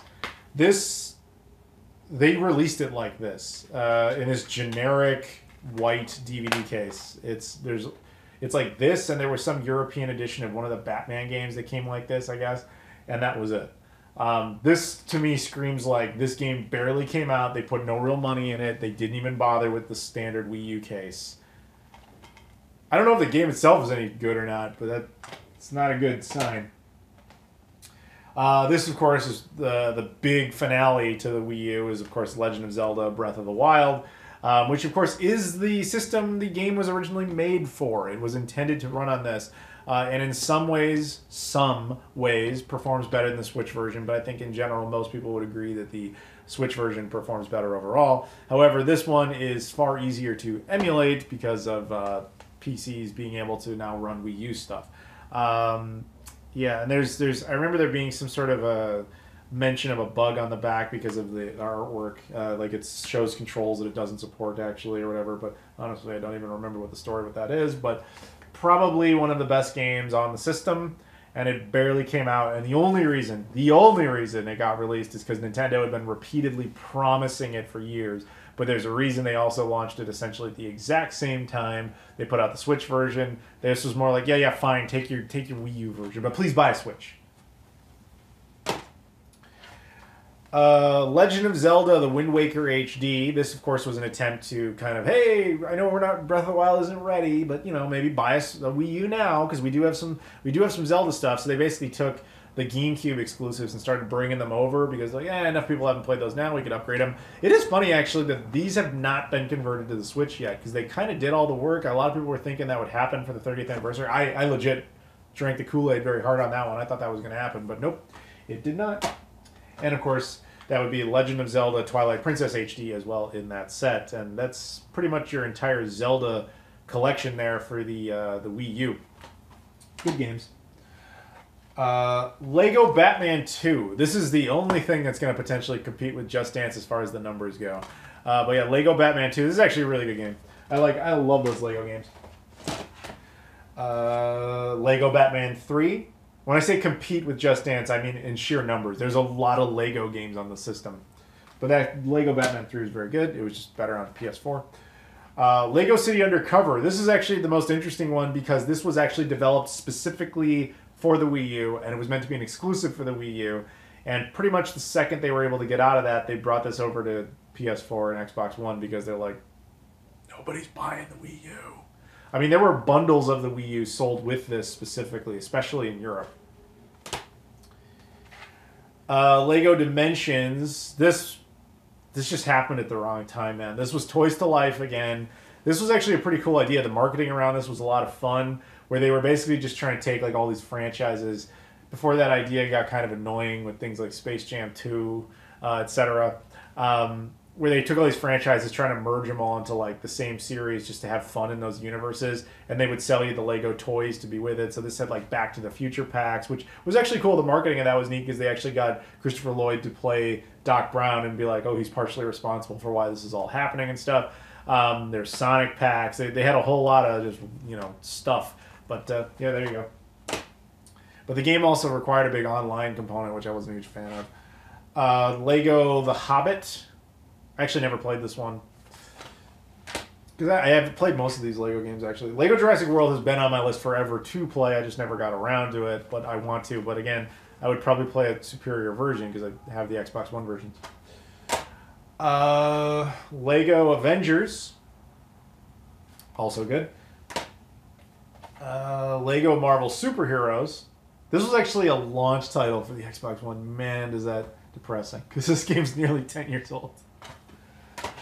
The Lego Movie video game, which for once was kind of a forgivable movie tie-in sin. It's like you're already doing a million Lego games. It's not surprising you would do this. But these Lego games, man, they are a lot of fun. They're a lot more fun than Just Dance. Lego Star Wars The Force Awakens. Oh, when we were naive and we thought Star Wars still had a chance, right? I think this is the only Star Wars game on the system. I think.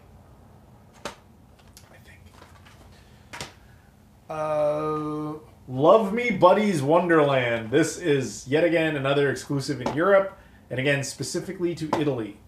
Italy, for some reason, got a lot of weird Wii U exclusives.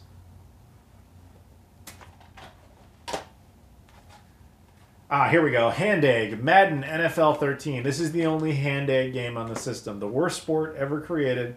I don't apologize for that statement. I hate this.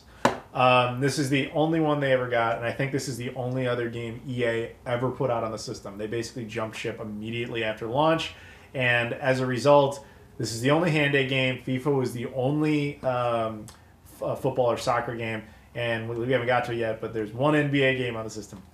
That's it. Mario and Sonic at the Rio 2016 Olympic Games. Somehow this turned into one of the rarest games on the system. I think that this was the last of the Sonic contract that Nintendo and Sega had, or maybe this was outside of it. There was a minute there where Sega and Nintendo cut a deal together for Nintendo to essentially fund 3 Sonic games made exclusively for the Wii U. And then Sega wanted out of it after the deals. Like, after the sales of these games weren't very good, they were desperate to get out of it, but they had no choice. I mean, Nintendo was funding it, so it was like, whatever. They were going to make some money on it, but eventually they would re-release some of these games. This was not one of them, though. This is forever locked on the Wii U, which is probably why it has some value.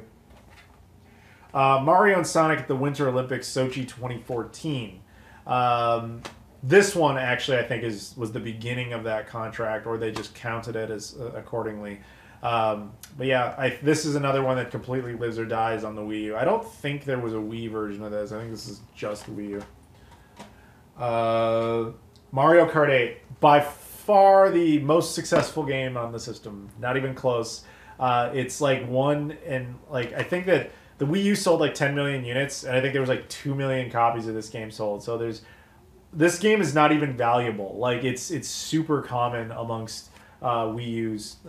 Everybody always has this. It's almost like a sports game. It's ironic. The sports games are probably more expensive for that reason. Very, very good game.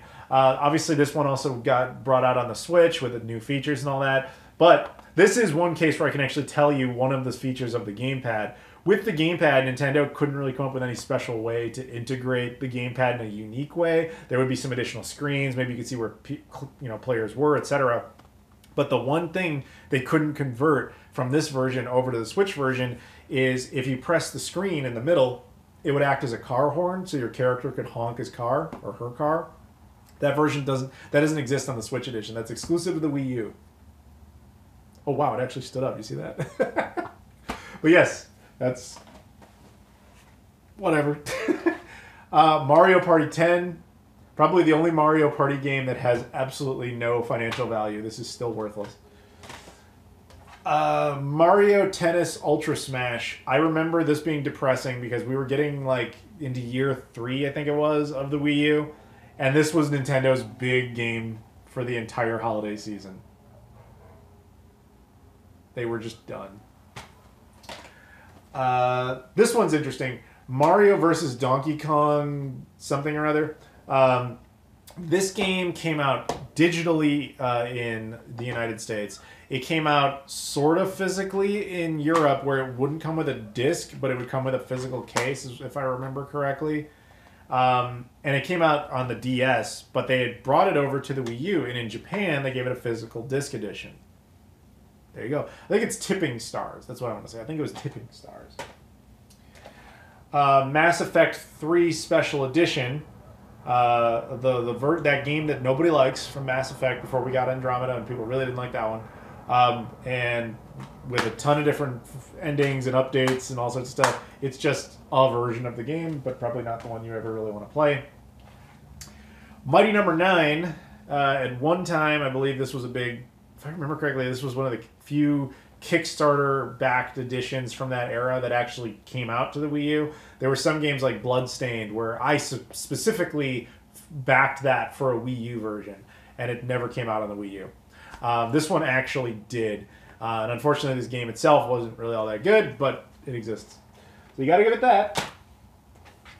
Minecraft Wii U edition. This was funny because there were people who thought this might not actually come out because this was right after the Microsoft acquisition of Mojang, and people were debating whether or not it would actually happen, but no, it did. Minecraft Story Mode, when Telltale still existed, and they include episodes 1 through 8 of their Minecraft story game. I never played this. This one I did for some reason. Monster High 13 Wishes. We played it on the other channel for comedy, all right? But again, the good people at Little Orbit bringing us these treasures. Monster High, New Ghoul in School. Monster High is not a franchise I'm particularly familiar with. I didn't even know it was a franchise till I was in like some store somewhere and they had like Monster High Barbie doll type of toys, and I was like, this is a thing? Like beyond these games, this is a thing? It's a thing, or it was a thing. Monster Hunter 3 Ultimate. So I'm not super knowledgeable on what Monster Hunter even is. I just know it's a big series, especially in Japan. I think this is the only one we ever got over here was this game, but they got a ton of them in Japan, so we're just going to kind of power right through them because it's kind of ridiculous. Monster Hunter Frontier G, Monster Hunter Frontier GG, Monster Hunter Frontier G5, Monster Hunter Frontier G6, Monster Hunter Frontier G7, Monster Hunter Frontier G8. Oh, wait, I bet you can't predict this one. Say it with me if you can. I bet you can't get it. Monster Hunter Frontier G9. That's right. I'm sorry that was so hard. Okay. Next up, the only basketball game, well, NBA games more specifically, on the Wii U. NBA 2K13 by 2K. This is the only game 2K ever made for the Wii U. I have a little side story for this one. I was invited out to 2K's headquarters multiple times years ago. And I actually went to this event for, it was BioShock's re-release. They were doing this BioShock collection. And so I got like, oh, this thing, you just love to fall over, don't you? They had this set up so that we could play, the BioShock games and just sit there and record. And then we took a break and it was time to get food and all that. And so I'm sitting there like looking around the room that I'm in. And behind me there was a Wii U development kit. And I'm like, even then, it was not a secret. Like, this was still the only game 2K had ever made for the system. And I'm sitting there like, you have a Wii U development kit? They're like, yeah, we support all platforms. And I just said, like, the only game you guys ever put out on the Wii U was NBA 2K13. And they looked at each other like, is that true? Yeah, it's probably true. I don't know. This guy seems like he would know that. Like, the fact that I was so confident about it. So then he's like, we probably have a copy of it in the archives or whatever, whatever. But we had a conversation. It's just like, it's funny. It's just sitting there. Oh, in case they change their mind in like 2018 and want to make a new Wii U game suddenly, they had the hardware to do it. Because the problem with those things is they have to just sit there until they're either returned to the original corporation or they're just kind of lost for one reason or another. But yeah, that was funny. I saw the Wii U development kits that this one game ever they made was made on. Need for Speed Most Wanted U. It has Wii U exclusive functions. Okay. That is another EA game. That pile just fell over. That was also made by EA, so credit to them. They actually did make that. NES Remix Pack. This was a weird one because they basically kind of pitched it like, hey, NES games on your Wii U, play them. It's a whole collection, but it's not. It's like NES games, but like changed and upgraded and made into weird like alternate modes and stuff. Not a bad idea. It was kind of interesting, but it's not exactly what I think a lot of us wanted. Hence, the NES Classic eventually became much more successful. They actually did in Japan. They actually did a Famicom edition of this, which is kind of cool, just for different box art. I actually got that too. I didn't bring it out here. New Super Mario Brothers U. This is the version that comes with New Super Luigi U. So there are actually two separate releases. I have both. I just, for simplicity's sake, this is the one we're looking at. The New Super Mario Brothers U was a launch title for the Wii U. It's actually a very good game. Very, very good. It's very much like Super Mario World for like the SNES, but like completely upgraded for that era. It was a lot of fun. They eventually did a separate physical edition for the Year of Luigi, which I think was 2013. That was like a condensed version of the game that had all Luigi stuff. That was very, very fun too. They would later release this version that had both games physically on the same disc. So I picked that up. This is a great game, highly recommended. I think this ultimately did get ported to the Switch as well, so it really doesn't matter anymore, does it? Still fun though. Ninja Gaiden 3 Razor's Edge, featuring various characters from the Dead or Alive franchise, even though there is no Dead or Alive game on this console. I don't remember ever really playing this, to be honest. Japanese exclusive Nintendo Joy Sound Wii U. I remember this came with a big microphone. It's like a karaoke thing. That's really all I remember about it. I have never seen this game since. In all the times I've been to Japan, I've never seen it anywhere. It has a bigger box and stuff that goes with it. Nintendo Land, probably the single most common game on the system just because it came bundled in with everything. A lot of people hate this game. I liked it, but it was not the game that should have come with the console. This was like a tech demo for the system, essentially.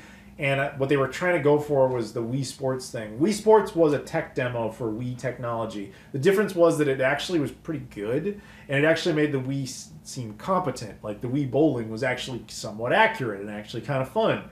This felt like a tech demo and less like a game. There were elements of it I quite enjoyed, but this shouldn't have been the pack-in. And as much as it would have hurt them, this is hindsight 2020, but as much as it would have hurt them, New Super Mario Bros. U should have been the pack-in with the console. Eventually, I think there were certain bundles where that was true.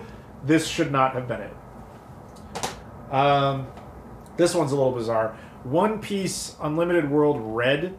The thing that's bizarre about this is that this is the UK specific edition. This game had a wide release in Europe. We never got this physically here, although again, I think this game's also been brought to the Switch. In Europe, the game had a wide release across mainland Europe, but the UK version was recalled. And the only reason this even matters is that for most of the time when these games come out in Europe, they come with every language kind of built in. In Europe, for some reason with this release, the German version only has German in it. The Italian version only has Italian. The French version only has French. The British version only has English. But they recalled the British version. So this was the only way to get this game, the British version with English and everything, was to get the recalled game. I remember getting this from some guy in the UK who was like, you understand the Wii U is region locked. Like, you will not be able to play this. I was like, yes, I don't care. I want it. So he sent it, and yeah, I never even played it because, well, first of all, it's like anime stuff, and I'm not the biggest fan, I apologize. But also, the Wii U is region locked. But it was just one of those where I was like, get it now. This will be impossible later. Pac-Man, The Ghostly Adventures. Namco Bandai actually supporting the system a little bit. Probably because of a Pac-Man deal they had in Smash Bros. I can't imagine they did it for any other reason. Pac-Man and The Ghostly Adventures 2, because I don't remember them doing anything else on the system. Paper Mario Color Splash. I never played this one. I think this one, I could be wrong, but I think this one actually still is exclusive to the Wii U. I don't think this has been brought to the Switch, but I could definitely be wrong about that. Penguins of Madagascar. I don't think... Oh, it's Little Orbit again, of course. Little Orbit was like the GOAT of this system, man. They just released everything. I don't think this has ever been re-released. Phineas and Ferb, The Quest for Cool Stuff. It's actually made by Majesco. The reason that's kind of interesting is Majesco and Sega used to work together a lot. Like, they made the Sega Genesis 3. Now they're making Phineas and Ferb. How far the mighty have fallen. Pikmin 3. This one was kind of bizarre because I remember Nintendo did some shady stuff when they re-released this on the Switch. They pulled the digital Wii U version, not allowing people to play it anymore. So the physical version would still work, but it was like they kind of just don't want to pretend like this ever came out. But there it is. Pokken Tournament. So this was basically Pokemon mixed with Tekken. This too has also been released on the Switch. Project Zero, Maiden of Blackwater. This has now been released on the Switch, so it's not nearly as interesting as it used to be. But this had a story, so this came out. This never came out in North America. We got this digitally, but we never got it physically. It came out physically in Japan, and it came out physically in Europe. But the physical editions in Europe, from what I remember, were very hard to get because the only way I wanted this was another one where I think they put just each language on the game from the country that it was from. Or it only got a UK release. I don't remember the specifics of this. But what I do remember is this one was a pain to get because you could only get it physically at a UK-based retail store called Game, which is like GameStop. And it came in this like big bundle pack, which is up there somewhere. And I had to have a buddy track it down for me because it was like a one print run type of deal, and then it was done. It's Fatal Frame 5. That's the franchise was called over here, but they got it physically over there. And he was able to track it down, so we got it. This used to be a lot more valuable. Now with the Switch version, I imagine no one cares. Puyo Puyo Tetris, Japanese exclusive. This game came out on a whole bunch of systems, including here. But the Wii U edition physically only existed in Japan. It's actually a pretty good game. By Sega. Rabbids Land, again from Ubisoft, just doing some party game with the Rabbids characters. Rapala Pro Bass Fishing. I should mention because Activision did this one. Activision actually did a surprisingly large number of games on this system, all things considered. They were one of the biggest developers that, I mean, they jumped ship eventually, but they stuck around longer than most. Rayman Legends. This one was a little infamous. Ubisoft made this game specifically for the Wii U. It was developed originally intentionally for this, and there was a whole bunch of controversy around this one because after the Wii U was already kind of flopping, like within the first year, Ubisoft kind of famously decided, maybe don't put out a Wii U exclusive game. So they held this game back and waited until the teams could convert it to other systems, and then they kind of just released it all at once and it just kind of came out. Then they eventually brought this over to the Switch with like more content and all that sort of stuff. But it's a very good game, and it plays extremely well on the Wii U because, again, that's what it was meant for. It's a lot of fun, but yeah, most people never got that version, even though that was the one that was intended. And that's kind of the proud history of Rayman, by the way. Like, Rayman actually got its origins in the Atari Jaguar. That's what it was intended for, but nobody remembers that version. Resident Evil Revelations, which was actually a pretty cool Resident Evil game. It might be one of Capcom's only titles for this thing.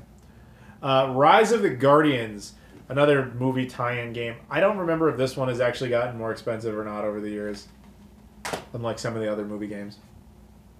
Rodea the Sky Soldier. This was a really sad situation. So this was done by NIS America. This game was originally in development for the Wii. Now, by the time it was more or less ready to go, the Wii was no longer considered market viable. It wasn't the system you're supposed to make anything for. So they basically forced the team to make a Wii U version specifically so they could bundle it as a Wii U game. But the entire team was like, well, that's not going to be very good. The Wii version is like the real game, and the Wii U version is just some junk. So what you were doing was essentially buying a Wii game packaged as a Wii U game. If I remember correctly, yep. Yeah, if I remember correctly, and I do, you lift it up, there's actually the artwork for the Wii game behind it. Like, this is the full Wii manual. You're supposed to actually reverse it if you're that guy who's like, no, this is a Wii game, this is not a Wii U game. This was just like, it technically had to do it that way, and then they put the Wii disc first. Like, and I believe they even publicly said, like, play the Wii game, don't play the Wii U version, that one sucks. But you could play the Wii version on the Wii U. So, interesting, strange release. Honestly, Romance of the Three Kingdoms, it's one of those. I don't remember. Like, there's a bunch of these with Power Up Kit, Japanese exclusive. Next up, Runbow for the Wii U, obviously. This game, I don't remember actually ever playing this, but this game came with a soundtrack, and I was like, oh, I'll check that out. Whatever, it's a digital soundtrack, right? So I downloaded it. The music in this game is amazing. I still listen to it to this day. I think it was made by a guy named like Dan Rodriguez or something like that. It slaps, man. It's amazing. I listen to it all the time. I even bought the vinyl record of the album of the score to this game. It's so good. It's funny, though, I have almost nothing to say about the game itself. I just remember that it introduced me to this. The other thing, though, is that this game came out very late in the Wii U's lifespan. This was like their big release for like 2 months. Because it was like nobody was making games for the Wii U anymore, and Nintendo was just like, they wanted to count them as like big releases, even though this was the best they were getting, was just like physical indies. This game is an example of what a game we would never have gotten a physical edition on a Nintendo console had the Wii U not flopped. It might have been ported to other systems, I don't remember. Scribblenauts Unlimited. This game is a lot of fun. We used to do videos all the time. This is... Your creativity makes this game a lot of fun. That's all I'm going to say about that. Scribblenauts Unmasked. This is the extraordinarily disappointing sequel. We loved that first game, and this one we were like, oh, well, this sucks. The funny thing is, this game came out widely in the U.S. It's not a big deal here. However, I'm going to point this out for the Europeans watching. This never came out in Europe. There is no physical edition for Europe of this. However, there is an Australian physical edition of this, which is also the European region coding. So if you don't have a hacked Wii U, you live in Europe, and you're like, hey, I want that game, but it never came out here, you can actually import it from Australia, and it'll totally work on your Wii U in Europe. This is the final Wii U game ever released, Shakedown Hawaii. I've talked about these guys before over at VBlank. they seem to have this affinity for wanting their games to be the last game on any given system. They have the final physical editions on the PlayStation 3, they have the final physical editions on the Wii, and they have the final physical editions on the Wii U. I just remember the story with this being like they wanted to put this on the Wii or something like that, but no, they did put it on the Wii. Never mind. Yeah, there was some weird issue where Nintendo would only allow them to put this on the Wii U in North America, but nowhere else. So yeah, they did, and here it is. But this was the last game ever physically released for the Wii U. Hence, it comes in this like fancy case. At least I assume that's why they did that. Shantae, the Half Genie Hero. There's a lot of Shantae fans out there. And this one also came with a music CD and a bigger box and stuff. One of the last games ever released, the Shmup Collection, again by Pixel Heart. When he did Finding Teddy, this came out at the exact same time. This was intended to be the second to last release, or the last release, along with Finding Teddy, the two of them together. But ultimately, Shakedown Hawaii managed to come out like right after that. Only 3,000 copies of this were ever made. It comes with two games, Sega ZS Next and ARMS 7, both of which were on the Sega Dreamcast, and both of which I did videos on over there, but I also did a video on this, along with Finding Teddy 2. Shovel Knight, of course, very famous game series now. It had an amiibo and everything that you could play with, and yeah, Shovel Knight's a lot of fun. I'm sure a lot of you guys all know that. Silver Star Japan Jinsai Shogi series. It's like not Mahjong, but I'm going to call it Mahjong because I'm ignorant, but it's, you know, board game thing for the Wii U, Japanese exclusive. Sing Party by Activision. Thanks for the support. Okay, here we go. Skylanders Giants. Here's where Activision made all their contribution. I have nothing really to say about Skylanders. You guys know what it is, or maybe you don't. Who cares? Skylanders Imaginators. Actually, I think this was one of the last Wii U games ever released, just because they were also putting this out on the Switch at the time. Yep. This one I have something to talk about. This one's actually interesting. Skylanders Spyro's Adventure. The only reason this is interesting is this might actually be the rarest game ever released on the Wii U, which I know is impossible to comprehend.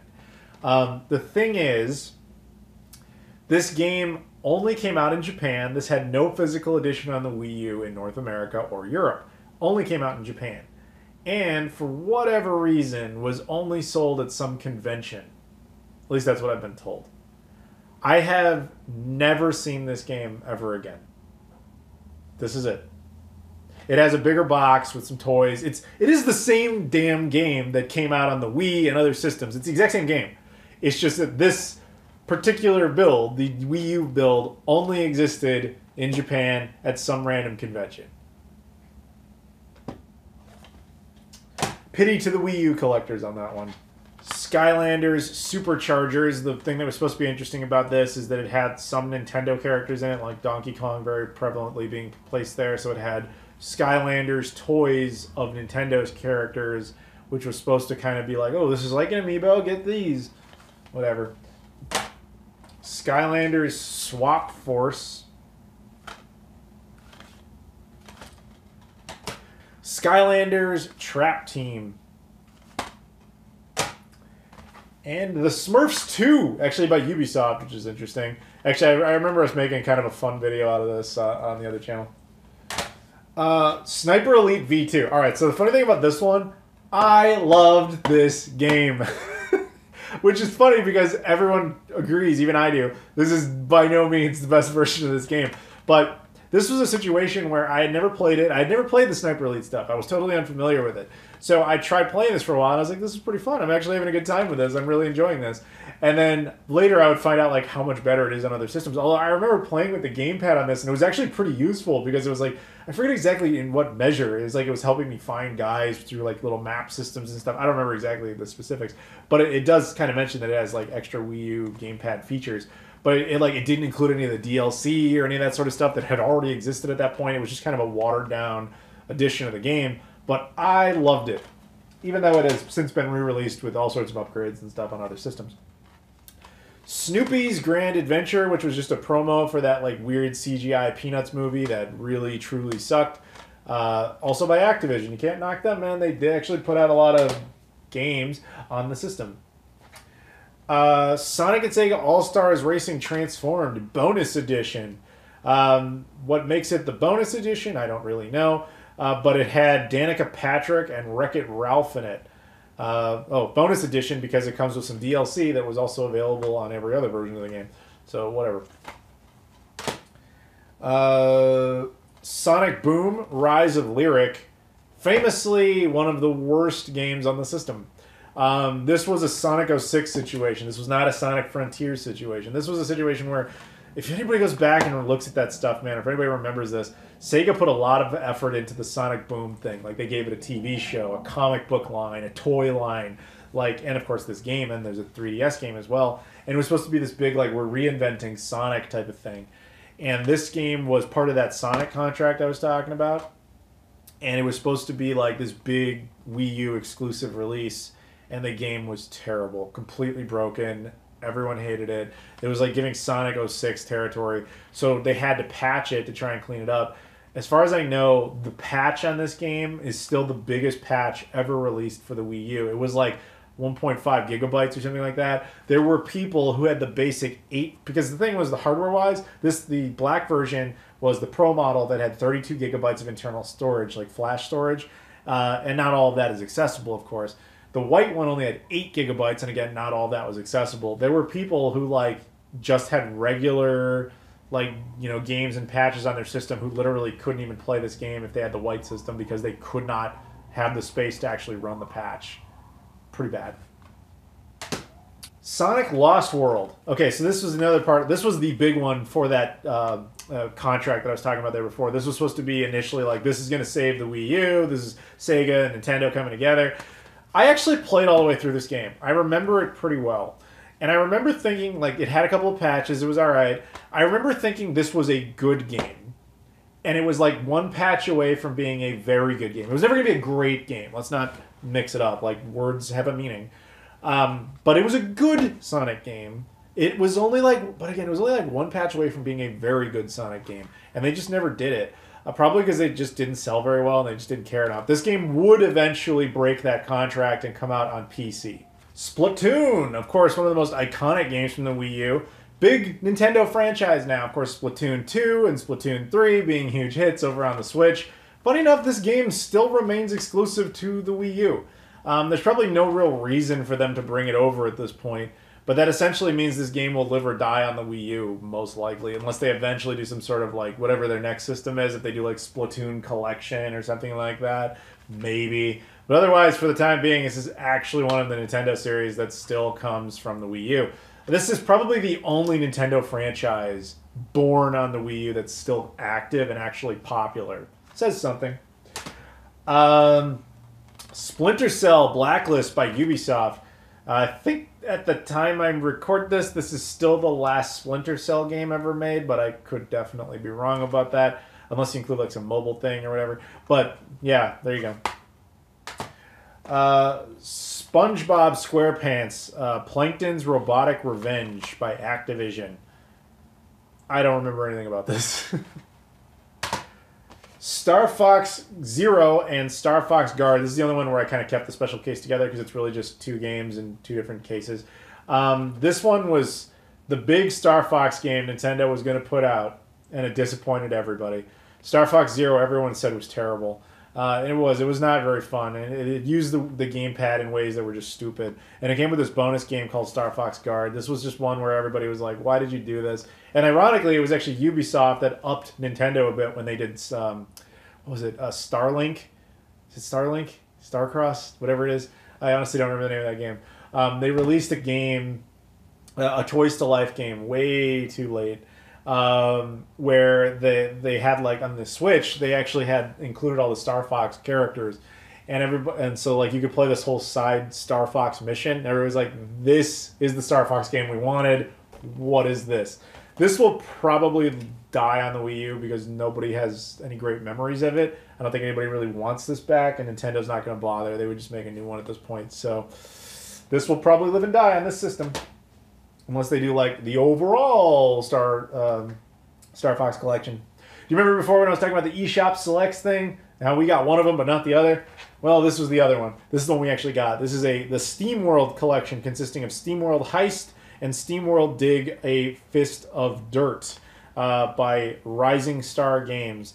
Yes, for whatever reason that the racing one didn't get a release here, but this did. I don't know. I mean, at least we got it, but it was in that I think that last year where the only releases that were coming out were stuff like this. Where it was cool that indies were getting it out there, but it's like, man, this is what Nintendo's offering everybody. It wasn't significant, but something they did offer that was Super Mario 3D World. This is a great game, and I'm sure a lot of you know that because you played it on the Switch. This was brought over to the Switch with an entire extra expansion, of course, and upgrades and blah blah blah. Very good game. But most people will probably play the Switch version at this point. Super Mario Maker. This one is so depressing. First of all, I think this game is actually still exclusive to the Wii U because Super Mario Maker 2 came out on the Switch. I maintain, and this is something that people need to remember, this game is by design trying to have you be as creative as possible. Make content, share that content, have people play your levels, etc.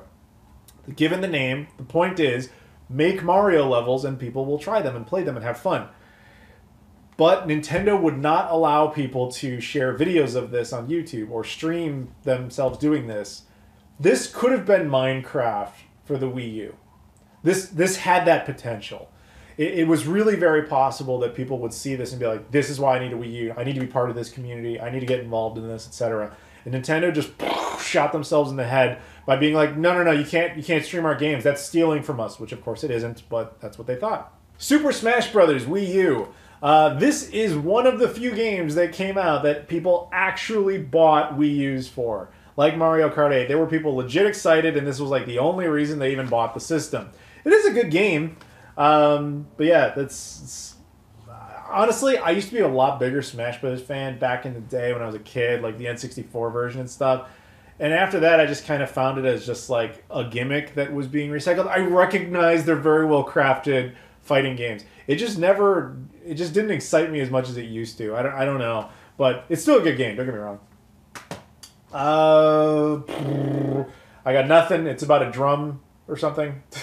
I know it's a terrible description, but by Bandai Namco, Japan only. I forget the name of this guy, but he had a few different games. There's this one as well, also a Japanese exclusive. These are like big arcade cabinets and stuff in Japan as well. They had yet another one, and again, I'll put the name on the screen because I don't remember the names of any of these, but there you go. And then we get to one where I can pronounce it because it's in English, and these are American releases. Tank Tank Tank. Ironically, I think I got this in Canada because it's got a bunch of French on the back. I honestly do not remember much about this game. I think it also got a digital release that was then one of the early games that got a digital and physical release, but I don't really remember. Tekken Tag Tournament 2 Wii U Edition by Namco. If memory serves, and I could be wrong, this was either a launch title or a launch window title, which was again that original idea of, hey, let's take a 7th gen game, we'll upgrade it in a few places, put it on the Wii U, we'll make a bunch of money off of it because we're basically selling them the same game they already bought. But then, yeah, that was, I think, the last time we saw anything like this. Again, Namco stuck around, but they were mostly making stuff like that, where it's just like, not that interesting. Terraria, man, there was a hot minute where a lot of people were playing this thing, just not necessarily the Wii U version. Yeah, cool little game. Teslagrad. This is a cool, from what I remember, like a cool platformer type of game. This was European exclusive. We never got this over here, at least not on the Wii U. Yeah, I think this one actually got the wide release across all of Europe. Tokyo Mirage Sessions, #FE. I know this was like a big Nintendo thing, like a big, like RPG type of thing. If I remember correctly, this might still be exclusive to the Wii U. It's not really my genre. This was kind of a big deal when it came out because it was like Nintendo actually giving something up. But I think this has been brought to the Switch or is in that process. I honestly don't remember. Transformers Prime, based on the TV show. I've heard people say this game's actually pretty good for what it is. Because it was just like a TV show tie-in game, but it actually isn't bad. But one that was Transformers Rise of the Dark Spark, which is sort of based on the movie continuity and sort of based on the quest for War of Cybertron, that stuff. This was like the third game in that series, and it just wasn't very good from what I recall. Tumblestone, made by the Nighthawk, the same people who did Runbow. This is also another one of these indie games that just kind of came out, and they were like, oh yeah, this is a big game. It's like one of the only games coming out this month, so yeah, of course it's a big game. Please buy it. Yeah, Tumblestone. This came out on a lot of stuff. Turbo Super Stunt Squad, which I think is actually now potentially the rarest and most expensive game on the system.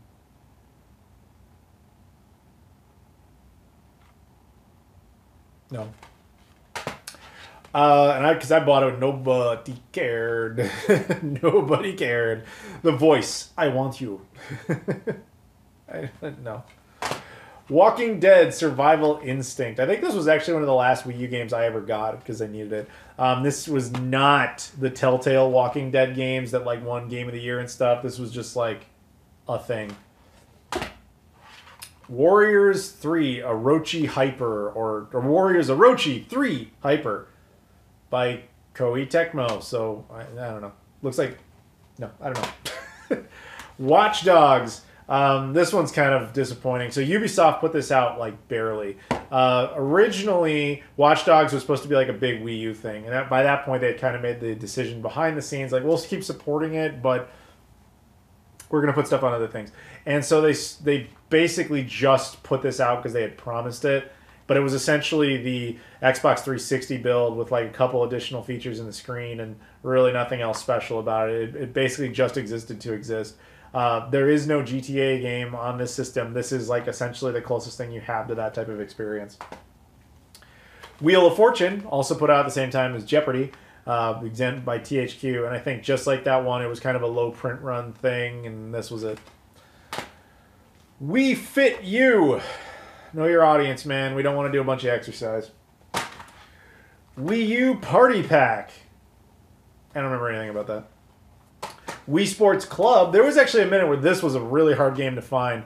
I don't remember why, but yeah, there was a lot of people who were trying to get that, but whatever. Wipeout.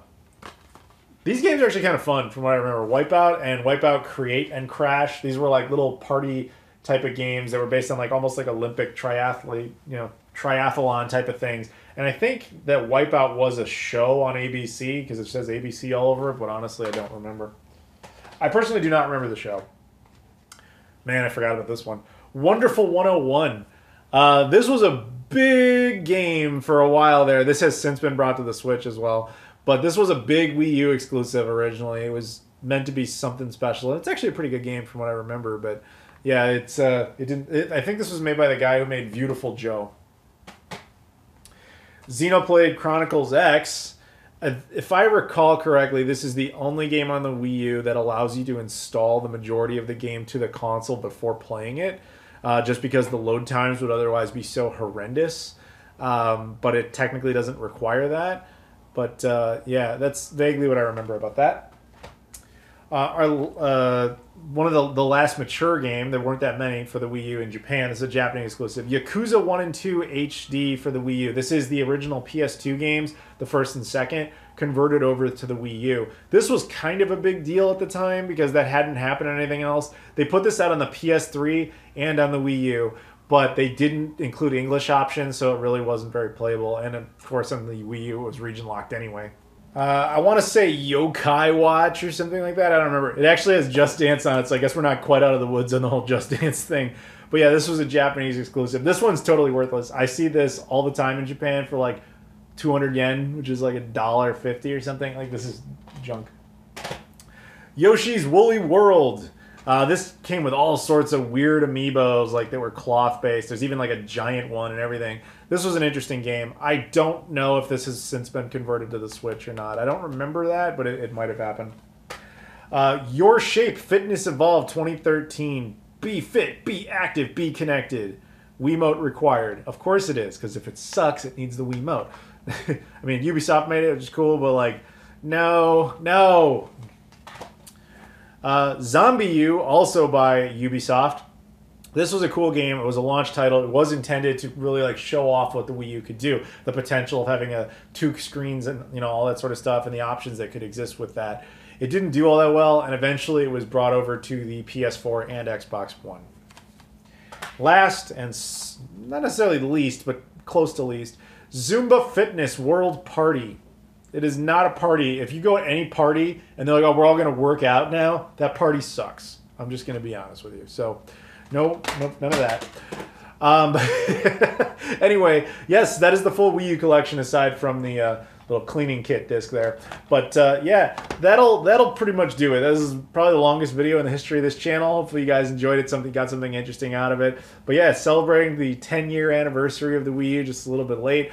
But it's been fun all the same. So you guys, please do me a favor, like this video, comment down below, subscribe if you haven't done that, as well as follow me on all the social media stuff, Twitter, Instagram, Facebook, Discord, Patreon, etc. Check out the new channel, Flying and Eating, for all those sorts of adventures around the world. Thank you very much, and I'll see you all later.